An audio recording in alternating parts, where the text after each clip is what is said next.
Hi, and Hello, how are welcome. you doing? I'm very well, thank you. How are you Sorry. today, Mick? I am really thankful you have actually come to save me. Guys, just to let you know, Niall has come down sick and is bedbound. He is that sick, he won't be joining us on the stream today. We do apologize for the late show and the late scheduling, but unfortunately, Niall has taken very sick in his bed. We're wishing him a speedy recovery and hope he gets back soon. Mick, thank you so much for saving us all the way from Thailand and me down in You're welcome, Trinidad. sir. Thank you so much. Look, I want to go across today, and basically today's show is kind of going to be a bit of a jumbled up one, so please bear with us, and we kind of do apologize, and so we can basically get this cracking. So what we want to talk about today, as you've seen on our Twitter feed, we're going to talk about Erik ten Hag to Bayern Munich. Yeah, you saw the face, you know what it's about. It's not going to happen. But we'll talk about that a bit later on. We're also going to talk about Harry Maguire's future. We're going to preview Barcelona. Now, a one-man preview is going to be a bit boring, but I'll try my best. So, and also we want to talk about the update on the sale right now. Now, let's crack in straight away. Let's go to Harry Maguire. Now, we know the fanfare that Harry Maguire gets throughout the league and with the fan base across Manchester United, across the world. Now, whilst we don't subscribe to the abuse that he gets and the death threats to his family and his children, there's one thing. Let's talk about his professionalism, his playing ability. Let's talk about that. Now, in the 21-22 season, Harry Maguire had such a poor season. There's no disputing this. There is no hiding from it. It was poor. It was absolutely under 8 poor. And to be fair, he's come back this season. The first 2 games, the team wasn't clicking. And obviously, him being a high-profile signing and a captain, he was held accountable. Was his performances good enough? Not necessarily so for the first 2 games. He's been in and out of the team, but Ten Hag has made it very clear that Harry Maguire is part of the squad and in part of the team's future. Now, whilst a lot of Man United fans are calling for him to be sold, I am one of them that thinks that we may have to move him on. I do feel right now, at this precise moment, we do need 4 centre-backs. I have a lot of FIFA friends who basically think that you can basically go the whole season with 2 centre-backs. Realistic? No. So, therefore, what we are looking for with Harry is when do we move him on and the new profile we're looking. Now, we're going to give Harry some pros and cons right now. The biggest pro to Harry, obviously, is his comfortability with the ball. Biggest con, he is about as quick as the tortoise and the hare in a race. That's one of the biggest cons. Harry also makes some crucial mistakes. If we watch the game against Leeds, his distribution at times, he didn't get enough airability on the ball to hit the long passes, and they were kept low, which basically allowed him to have those interceptions against him. But in the first half alone, he recorded more than 64 passes, which is a record high for Manchester United players. So that goes to show what he offers. Now, where I think Harry's more comfortable is with Lisandro Martinez in defence next to him. Is he a guaranteed first starter? Maybe, maybe not. But what seems to be happening is that between him, Victor Lindelof and Varane, the minutes are very, very balanced. Now, if you watch the 4 centre-backs at Manchester United, Lisandro Martinez has played the most. He's played over 2,000 minutes. Harry, Varane and Lindelof are all propping up roughly around 1,000 to 1,200, 1,300 minutes between them, which isn't bad, which shows Erik ten Hag is rotating. Now, Erik ten Hag has also stated he wants a left-footed player for left centre back and a right-footed player for right back. Now, initially, he did say Varane, Lindelof, and Maguire would compete for the right-sided centre back. Now, what has happened is when Martinez has not been available and Lindelof and Maguire has played, Maguire has basically played as the right centre back and Lindelof as the left centre back. Now, with this, Lindelof has moved into obviously, Lindelof has also moved into midfield. Now, this puts the long-term questions on Harry Maguire's future. Why isn't he starting? Also, it would be known that Luke Shaw played the left centre-back. It goes back to what I said a minute ago, with Erik ten Hag preferring the left-footed left centre-back. Now, with this, it also allows Man United to have a left-footed player and a right-footed player centre-back, which gives them more options when playing out. The player doesn't need to move to adjust when they're going on the outside, the left-hand side, to cut in on their right foot and square the ball across. It allows them to play down the line a lot easier, or play across using their left foot, which has also been a problem for Harry Maguire at times, and he gets countered. And we saw this against Leeds when Jack Harrison closed him down. Now, when we talk about the long-term future of Harry Maguire, yes, he's comfortable on the ball. Yes, his passing stats are good. His chances created from the centre-back position, only one player has created more chances from centre-back this season, and that's Luke Shaw. Now, obviously, Luke stepping into left-back in those Luke stepping into centre-back in those 4 or 5 games, he actually ended up with 12 chances created. So it shows how important it is to have a left-foot centre-back pushing into those positions for Erik ten Hag. Now, long-term future, we all know the names being mentioned. We know Kim Min-jae has been mentioned as a possible replacement. We know that Matthijs de Ligt has come out in the last few days and sees himself with Erik ten Hag in the future. Now, Matthijs de Ligt in Manchester United is an astounding signing. We know Raphael Varane has retired from international duties, prolonging his club career at Manchester United. So therefore, I think the time may be right for Harry to go in the summer because he's not guaranteed first team minutes. He's got to earn his spot. No player is guaranteed first team minutes. But right now, the key centre-back partnership at Man United has to be Lisandro Martinez and Raphael Varane. That also puts a long-term future question marks on Lindelof, who we know has been in Sweden, in certain countries. It's long touted that he's going to Barcelona. So with Harry Maguire, we know that Man United may take a loss of 40 million on him. So he may just move for 35 to 40 million in the summer. Do I think personally it's a good move? I think for me personally, and this is an opinion, so please feel free. I think that the move hasn't worked. I think the first 2 years, it looked okay. It was good. But last season shows when the chips are down, he didn't really step up that much. I think the captaincy came too early for him and the price tag was too heavy on his shoulders. If you're looking at where we need to go right now, I don't think Harry's part of the long-term plan. But what I do feel we need to do is move him on respectfully. Now, I also do feel right now with Harry Maguire, where could he go? Now, if we're looking at Chelsea have just reorganised their entire centre-backs and they've got 4 or 5 centre-backs now, so I don't think he'll go there. Man City? No. Liverpool? It'll be very difficult for a United player to go to Liverpool. So I don't see Harry Maguire going to Liverpool. Now, when people say Tottenham's a possibility, but we know Daniel Levy is not going to pay more than 10 million for Harry Maguire. Let's be absolutely honest. So it could be effectively a small amount. It wouldn't be Tottenham. Now, when you talk about Arsenal, now William Saliba has not signed a new contract. We know they've got Gabriel, we know they've got Ben White, and they've got Rob Holding. They could be on the lookout for new centre-backs, but I'm not sure with them possibly signing Evan Ndika from Frankfurt on a free transfer in the summer for a left-footed centre-back. That seems unlikely.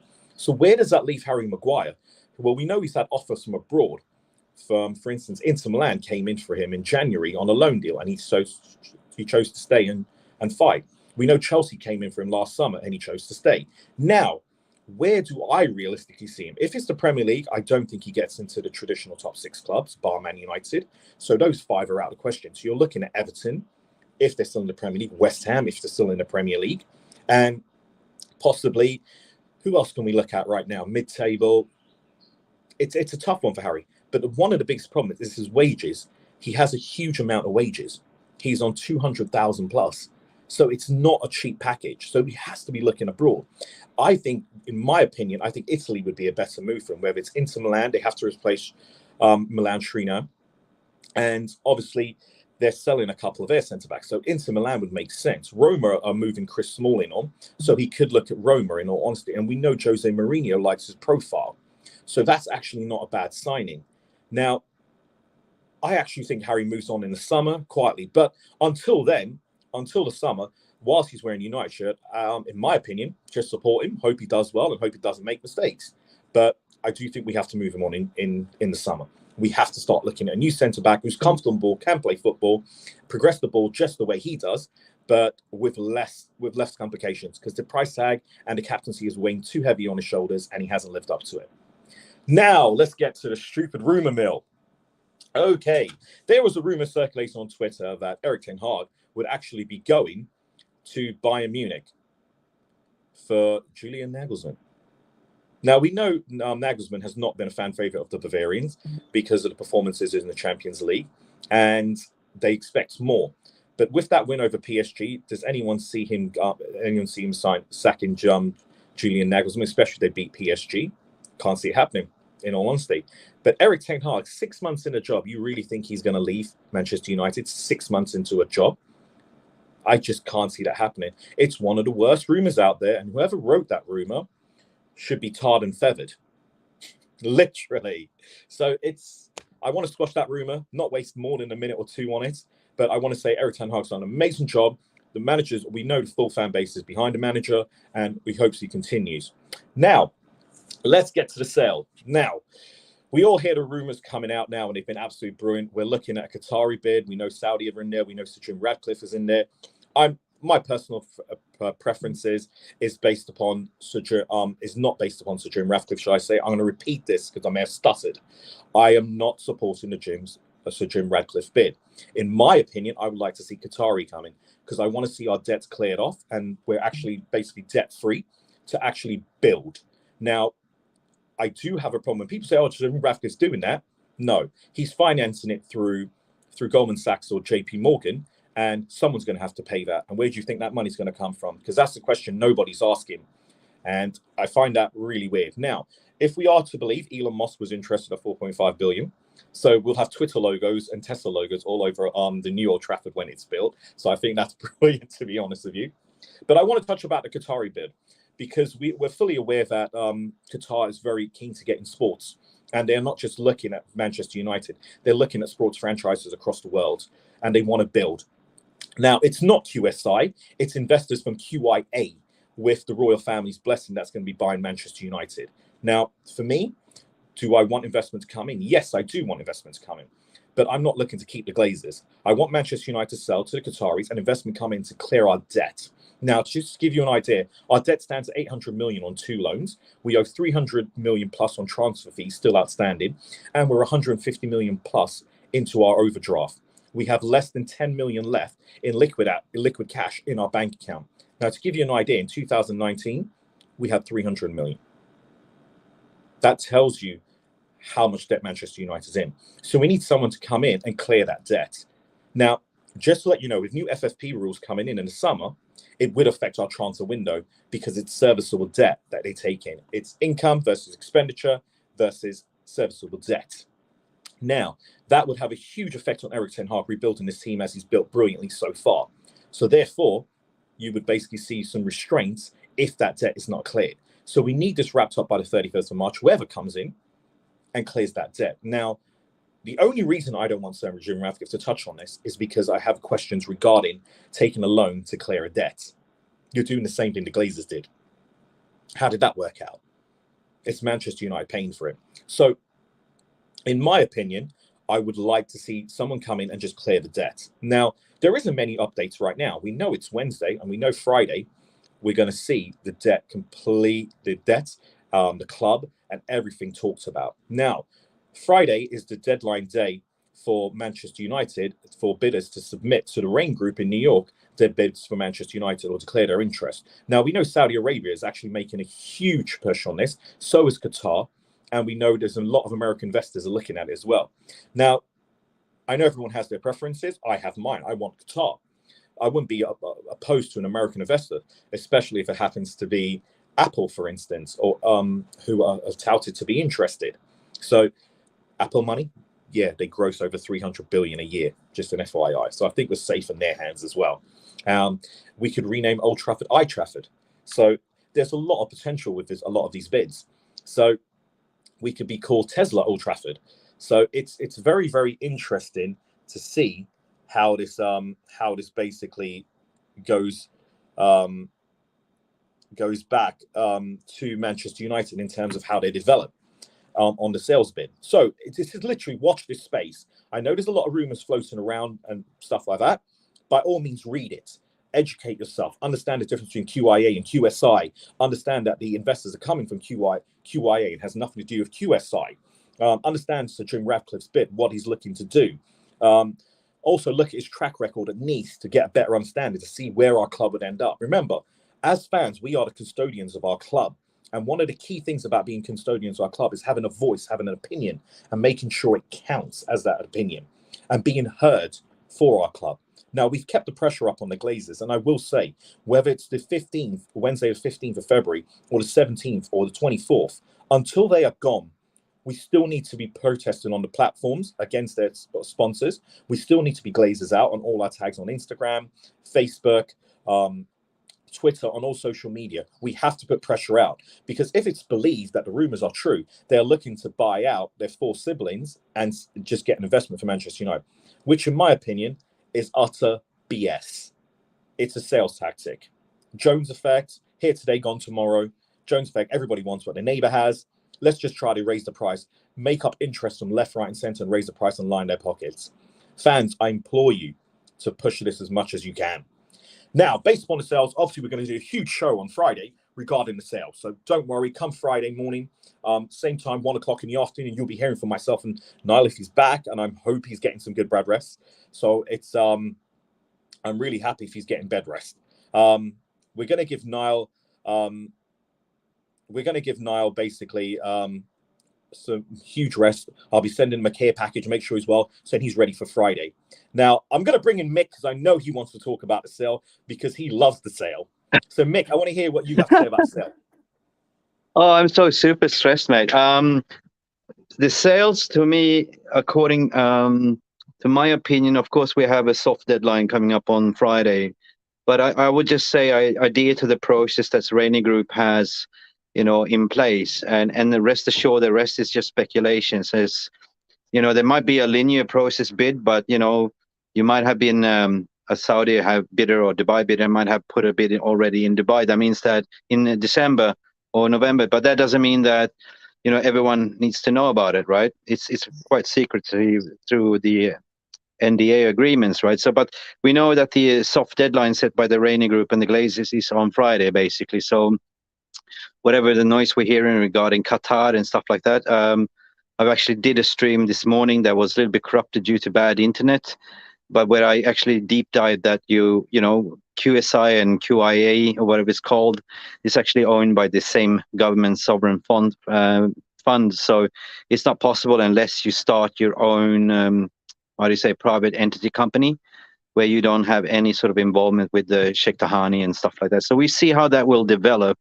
But Jody, as I say, jokes aside, if Qatari managed to buy a World Cup, of course they find a way to get Manchester United. So big up. Yeah, I mean, I just want to touch on that, actually, when you said we were talking about, obviously, I think it's a misconception has been published by a few newspapers, and it seems to be very xenophobic journalism I've seen. And I have a problem with some of the xenophobic reports, journalism I've read. And I think what I'm going to call it out, to be honest with you, the Guardian newspaper have absolutely trashed the Qatarians, and I think it's absolutely disgusting. Very, very poor journalism. And I find it absolutely disgusting. People are actually not researching and finding out. So basically, I just want to touch on this for 30 seconds. QIA basically is the Qatari Investment Authority for the whole of Qatar. Yes. Now, it is made up of investors across the whole of Qatar. What they did, they created a separate entity, a separate subsidiary called QSI, which bought PSG, which basically bought something. Now, Al Thani, who is the Emir of Qatar, is the head of QIA. He also owns QSI and 70% of QSI, which is basically the owners of PSG. Now, people need to understand, it is not QSI buying Manchester United. It is not QIA buying Manchester United. It is, in fact, this hand here, which is 4 or 5 investors made up of the investors from Qatar who are part of QIA looking to invest and buy Manchester United. They have had the blessing of Al Thani to go after this. So it basically means it's not a conflict of interest. The funds are not the same because QSI have their own funding. When they set up the subsidiary, they created their own funding through the Qatar Bank. Also, QIA is worth 335 billion and do not fund QSI. Yeah. QSI have their own entire funding through their own investors. So when we have the third entity that comes along from the investors that buy Manchester United, you should not be worried about sports washing or financial doping because Manchester United have never needed to do that. In fact, if anything, once we start winning, if we started winning 3 years ago, we would be turning over $1 billion every year in income revenue. But the fact of the matter is, we haven't. So I just want to basically go ahead, Mick. Jody, basically, we need a sugar daddy for the first 3 years, because if we've seen the reports of, how much owners have spent in the couple of years, Manchester United is at the bottom of that list. So we need a sugar daddy, as you alluded to, say that we are rich enough to be sustainable, to run on our own profits. We are the biggest club in the world, right? But we are fallen so behind in terms of the money that needs to be pumping into the infrastructure. Carrington, the latest and greatest stadium. This is something that the Glazers haven't really done. They've been neglecting it and just taking up money, hasn't been right? upgraded in the 17 years that they've been collapsed paint on. And with all due respect, with respect to anyone who thinks differently, you're actually wrong. Old Trafford has basically declined over the last 17 years. And a paint job isn't going to fix that. We have leaks on the roof. No. Liquor paint would not do it. But so basically what I'm trying to say, Jody, is basically that, the first couple of years, they need to establish that vision, the sporting, the structure. Any owners that come in has to look at the infrastructure. When the infrastructure is obviously the debt and the stadium and Carrington. Yeah. Once those three so basically clearing the debt, right? Make sure the debt goes away. That means that we reset the FFP, right? Once you clear the debt investment, like look what they've done with PSG, right? They pumped in money, but they're not taking anything back. Exactly. But I feel this is a win-win situation for Qatar and Manchester United. It is. I think it also opens up. One of the things that people forget, also opens up football across the world. Having owners from different parts also opens up a global game, and I think that's one thing that people are forgetting. Yes, I'm hearing all the Man City fans and Arsenal fans. He's out of the running. He's financially worth 17 billion. So Jim Radcliffe, yes, they have basically a revenue of 60 billion, but revenue is not asset worth. So they have the money to spend. The investors have the money to call on and do input with that. But here's the thing: under FFP, owners can't buy players. What they can do is put in for infrastructure, and our infrastructure is the biggest problem right now. Infrastructure is broken up with both clubs, but in terms of what they do on the pitch, are both on the up to come head to head. This reminds me of 98, 19, and 2008. I'm so excited. Oh, look, it's going to be electric. I think. What's your score prediction, by the way? I actually think it's going to be a 1-1 draw at Camp Nou. I think it's going to be. I really do. But still a 1-1 draw, and then we play him at Old Trafford, and we will. I think we Trafford, Martinez is back and Sabitza's back, so that's a different. That's going to be. So right.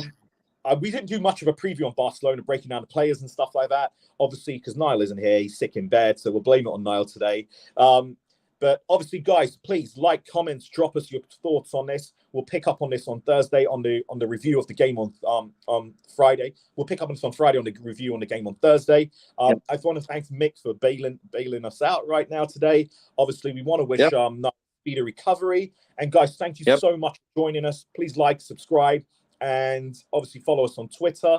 I look forward to seeing you guys on Friday, and have a nice one. Be safe, everyone. Yes. Thank you so much for stopping by and watching MUFC Realist TV. Don't forget to like and subscribe and follow us on the socials.